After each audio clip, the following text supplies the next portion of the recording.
He's still looking through his sideboard for cards to put in, Yep. but he can't quite. He can't quite squeeze in. I mean, maybe Vampiric Link could come out for something like an Ovinomancer.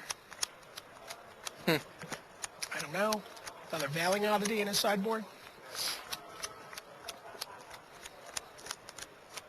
I mean, Vampiric Link can potentially shut down a Micron attacker. I mean, you can put it on a Spectral Force. Sure. Or a Mire Boa or a Stonebrow. Actually, it shuts off a Stonebrow for... It shuts off the Stonebrow as a 6/6. Right. But it doesn't shut off the Stonebrow from giving other Tramplers a bonus. No, but I mean, it can turn off a Mire Boa. It can turn off... Sure. Actually, yeah. Very good on a Mire Boa. Turn 2 Mire Boa could go all the way against Osawa. Right. So, but he does have some answers. Yeah. Right. He's not as It's desperate, not like, but he's also... It's not like he's some... without an answer. I mean, he has Shaper Parasite. He has, Cradle to the Grave. He's got his own Midnight Charm if he can catch him tapped out. So he's got 3 Tysis. We do have Anton Janssen's opinion on his Hall of Fame chances. Oh, really? What did he say? He's up in 2010, so Okay. he's still a couple of years So he's away. a year 5. Yeah. Okay. Haven't won a popularity contest in my life, though, so unless there's some sort of creative voting process, I don't think I will make it in. Well, how does the year 5 class stack up against him? I mean, it's hard to dispute Anton's reputation as one of the best limited Yeah, he players says, in the do game. I belong there? Not sure. I thought I belonged at the Invitational in 2005, but apparently that wasn't the case. I thought you belonged at the Invitational also, Anton. I did. Yeah. Absolutely. He says maybe I can be the first player in the Hall of Fame to not play an Invitational. Funny enough, no, he cannot be. Rob Doherty already has that honor. That's right. Rob Doherty never made the Rob Invitational Doherty was either. someone, No, I think the Hall of Fame voting and the Invitational voting just goes in different ways. The Invitational voting, clearly a popularity contest. Absolutely. The Hall of Fame, clearly something people are taking more seriously and looking more at credentials. So, Yeah. So we're off to... I like Anton's chances. I do too. We're off to a really quick start here again. Essence Warden into Ashcote Bear into a couple of suspended guys. Yeah, this is how it plays out, right? Usawa plays some suspend games. Fran plays real creatures and tries to get far enough ahead that the suspend doesn't have time to matter. Oh, Alan Comer also never played an Invitational, but is already in the Hall of Fame. Interesting, all players who grumbled about not getting into the Invitational too. Does that say good things for Mike Turian's chances? Did Mike Turian not get Never into played an Invitational. The year he retired, I think he was a clear in because he had, the awesome run unlimited, but he retired before the Invitational. Wouldn't that be the same year Anton thinks he didn't get in? I think it was a year earlier. Mike Turian No, and maybe the same Anton year. have mirror top 8s over that period of time. Fair. So Green Seeker, Dark Heart Sliver, a little army of weenies coming out Yeah. of the gate. This is the curve kind of draw 1, we were 2, 3, talking 4, about. 6 damage, and there's no creatures actually in play for Takuya Usawa. Mike Ron up 2-1. There was some talk this weekend in light of some of the really fast green-red decks and some of the black-white decks that Ephemeron just seems slower than it seemed in Time Spiral. I heard multiple people talking about that this weekend. Still a gigantic fire. Can't be the first creature to come into play, though. No, absolutely not. I mean, he could stack it so the corpse comes in first.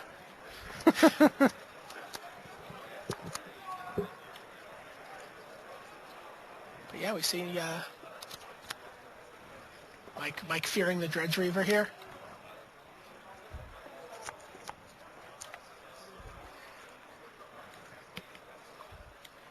Activating his Green Seeker.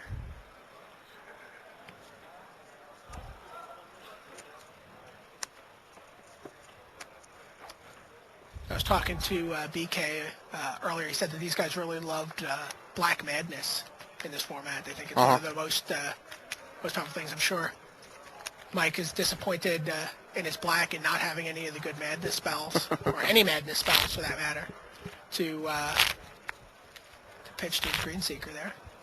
Went and got the mountain.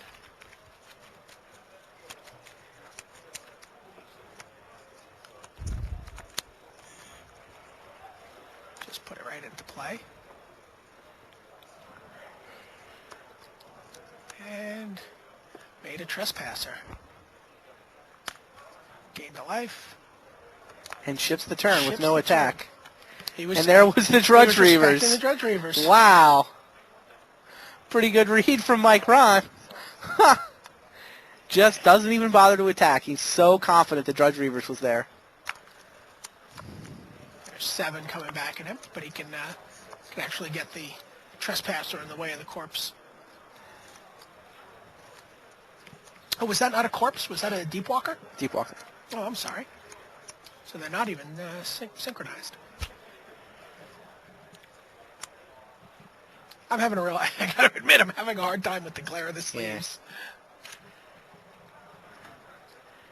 Ben Sek has added his voice to the Disintegrate over Tromp the Domain school. And what has he said? He said Disintegrate. He's also playing PT Hughes again, so he can try to get on the Hall of Fame ballot and have the slowest player to 100-point statistic. Unfortunately, I think Eric Taylor has dibs on that stat. He still has to get there. He's at like 97 or something. What about Dan OMS? He's Sure. also on the slowest player. I mean, he's been playing certainly since Pro Tour 1. Right.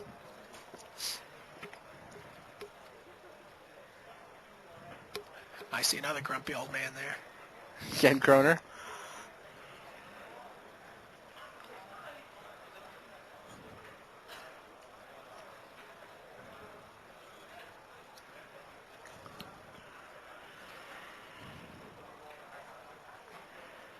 Is Jeff Sawa supposed to attack here? What's he thinking about? I mean, Deep Walker is the biggest creature in play, for whatever that's worth. But it's going to trade with the trespasser.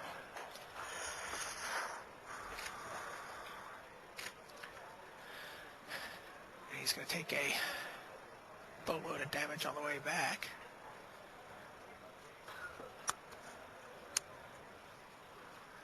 He's attacking, though. Sure. Trespasser just jumps right in the path. Ron clearly, he doesn't have to think much about these plays. No, he's got them all worked out he ahead said of time. over lunch that Trespasser is there as he's a blocker. He's just a 3-1 for 3.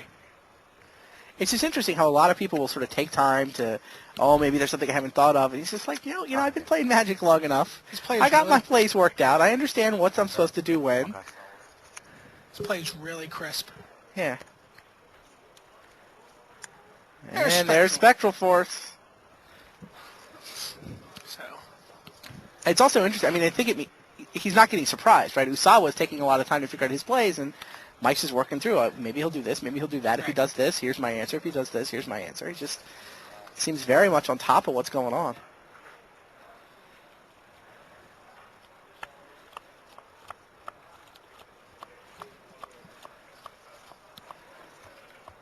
Arid Ephemeron. Phase is in.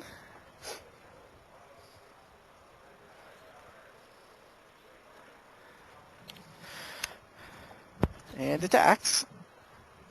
Can Usawa cast Tysus? He's on 3 swamps. He does have a lens. But that would require a total of 8 mana. So any 1 mana will get the job done. Any 1 mana would turn on a Tysus. That Essence Warden, though, has gotten effectively undone the first Tysus, right? Right. First Tysus life loss, anyway. Not on a Spectral Force, but close to it. It's giving him a cushion. Yes. He can take a hit.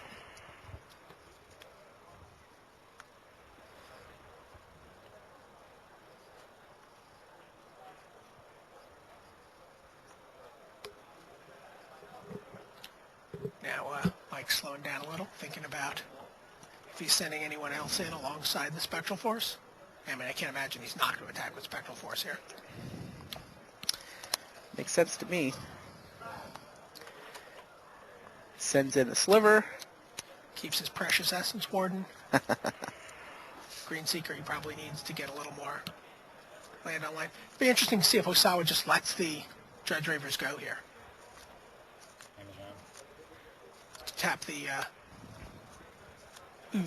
Yep, Slipstream Serpent. I was wondering about that. Gain 3 life for Atron. And no, he regenerates. He regenerates it. Willing to have a black permanent. Takes 8 and goes to 8. You're right. That's interesting. Why would you... Spectral Force sees black permanents, right? It Yes. doesn't see swamps, it just sees black permanents. Correct. They kind of let Retrievers die there. I feel like I would have let Retrievers Like die. turning off Spectral Force every other turn.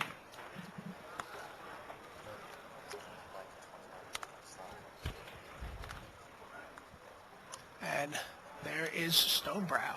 Wow. Mike Ron has Stonebrow and Spectral Force in play. He's up 2-1, trying to prevent Takuya Usawa from winning his second Pro Tour. Usawa does have Tysus in his hand. Is that why he kept the Drudge Reapers around? Spectral Force about to deal 16. Ugh. So Mike's at 9. Mike, all of a sudden, boy, he's lucky he had all that Essence Ward in life. 16 damage from a Tysus. 9-8.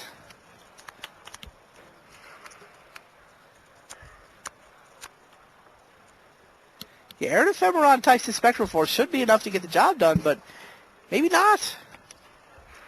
All that Essence Ward in life, and Mike Ron is still very much in this thing. But it's a straight-up trade with the Stonebrow and the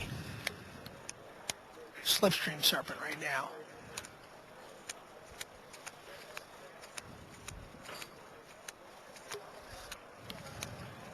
Can't really tell what's going on without seeing Mike's hand.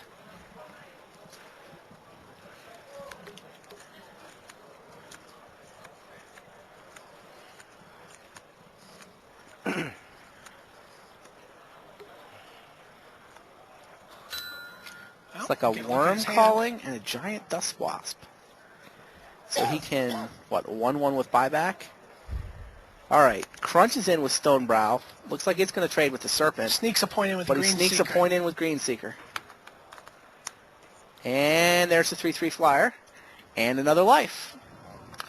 So Usawa's empty-handed at this point. Yeah. Does Ron win this race? Yeah, he can probably sneak in one more, so he wins in 2 attacks, and it'll take Usawa 3.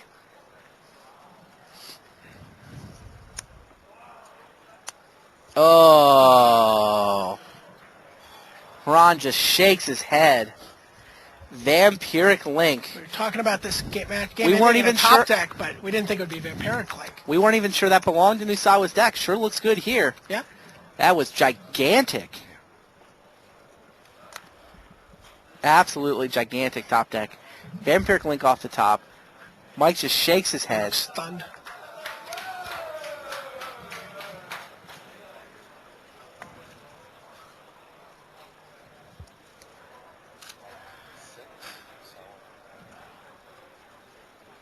Wow, now he's just forced to chump block with the Dusk Wasp. Wants to see him a Midnight Charm here to finish it off.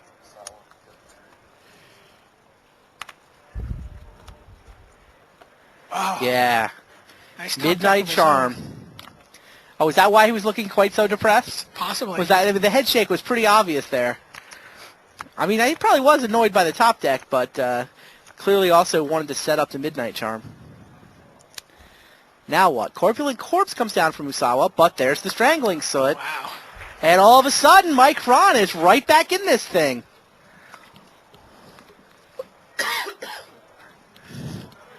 Drudge Reavers goes on the attack, though. Ron's just got a pair of 1-1s. 6-15. Usawa gained, what, 8 life off of that? Yeah. Or 12 life. 8 Did life. he get 3? No, he got 8 life. Got 8 life off that Vampiric Link. He's at 7. Which means Ron needs a big monster if he's going to want to be able to race here. He can make a 1-1 a turn here. Yeah, we know he's got Worm Calling in his hand.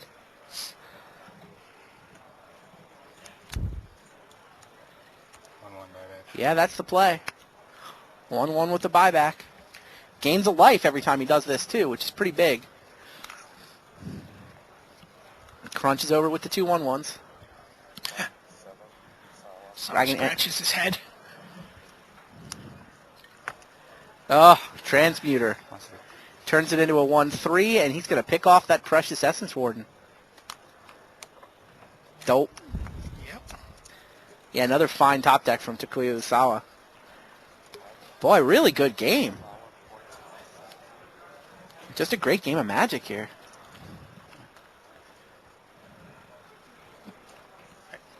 Mike did gain a life off that. Drudgery versus Transmuter come over for 5. Fran at pretty dangerous totals. Oh. And now there's a pro green guy on the other side. This is going to have to be good.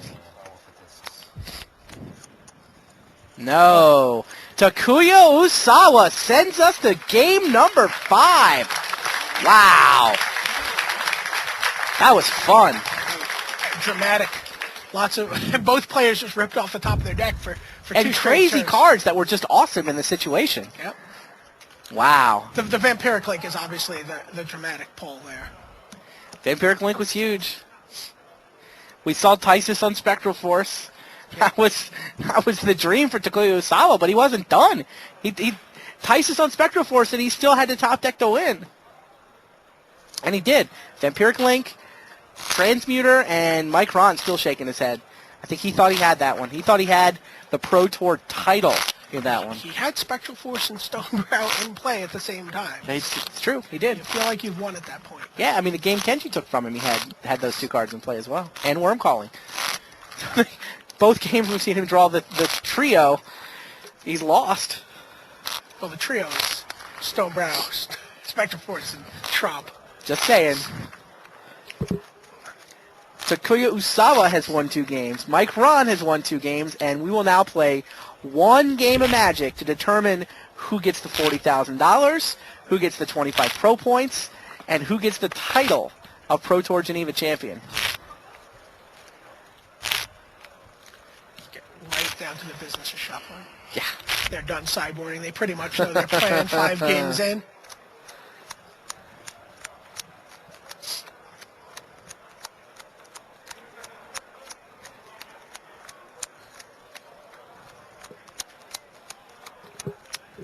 So after you've seen the decks play out, what's your feeling on this this last game? What is this going to come down to? Well, Mike gets to go first. I think that's a big edge. I mean, the decks both take a little time to get set up, but they're capable of taking a small advantage and turning it into a huge advantage.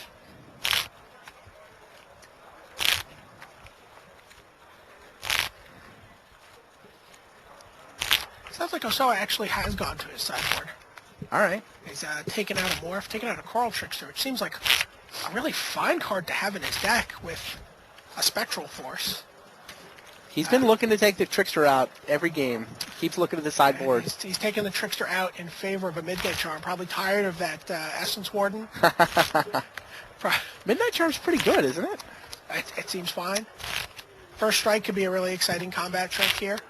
We've seen a lot of 2-on-1 combats. And Right.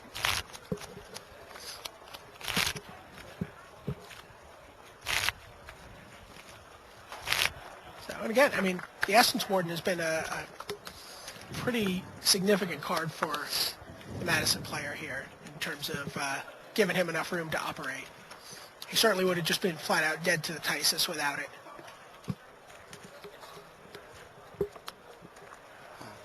Anton Janssen is year 6. Year 6, wow. Year 6. So who else is in that year with him? With him? Yeah. Eugene Harvey, Rich Hohen, Katsuhiro Mori, Gabrielle Nassif, John Sunny, Johan Sadajpour, Masahiko Morita. It's a pretty good year, actually. Yeah, it is a pretty good year. Year 5 has Camille, Karsten, Jerome, Antoine Ruel. Ali Ruel is actually year 4. He's in the Baborowski class. What do you think about William Jensen for the Hall of Fame? It's interesting. I know that people who played had a tremendous amount of respect for him. I mean, he was seen for a number of years as one of the just absolute best players in the game. But it's not clear that he has the resume to back that up. Right? It's not clear he actually played either long enough or consistently enough. You know, it's like he was at the peak of his power. And he won a Grand Prix here, made a top 8 there. Won a Pro Tour. He did win a Pro Tour. I don't know. I mean, it'll be interesting to see how it plays out versus like whoever's left from the year 3 class versus a Dirk Baborowski, who I think clearly has a better resume. Still players from the year 1 and 2 class will be floating around. He's a bubble guy to me. right. Done shuffling.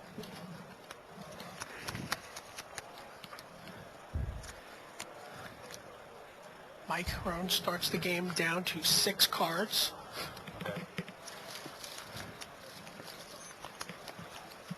Keeps that 6.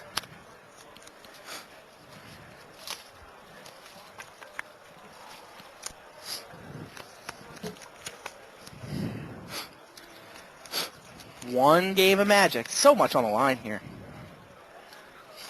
You think you have trouble mulliganing when you're playing in a 8-man queue online. Turn 2 lens from Usawa. Ron's got all 3 of his colors. Probably just picked up the forest because that sliver came down a turn later than he would have liked.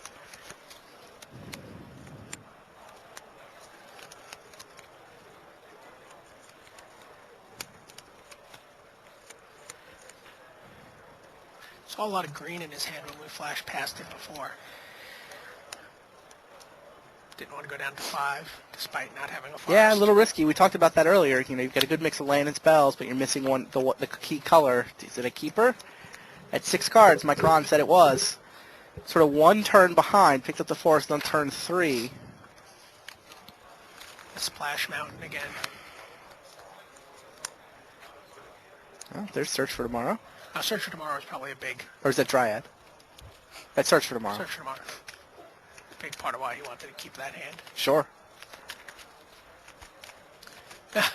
Actually, Nope, it sounds like he just did. top-checked it. Has to take a turn off to develop his land.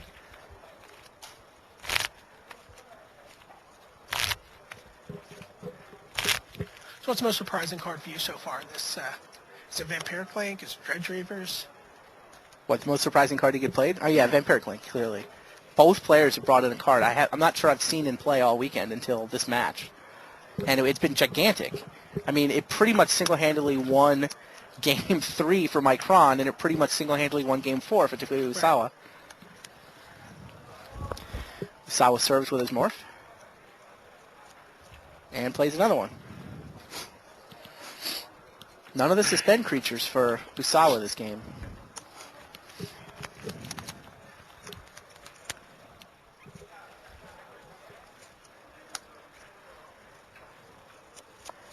Dryad.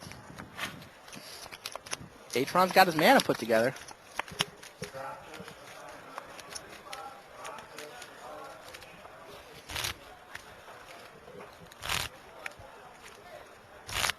Does he have a Spectral Force to make with it?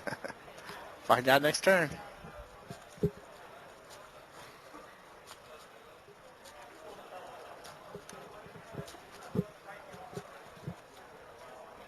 Next up. Keeps bashing away with the Dark Heart Sliver. Not willing to trade his morph.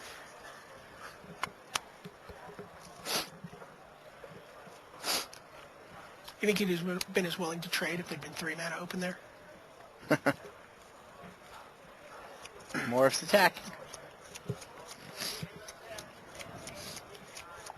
He just put his Dryad in the way of one of them.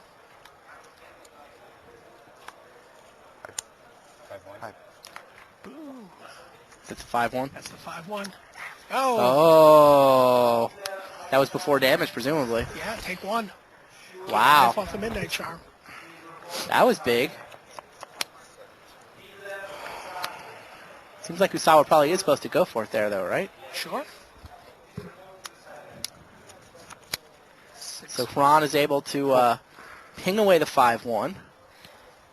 And Huron is able to play Gauntlet of Power. I saw the 5. I got all excited for a second. Oh. I got excited. Oh, there's Myraboa.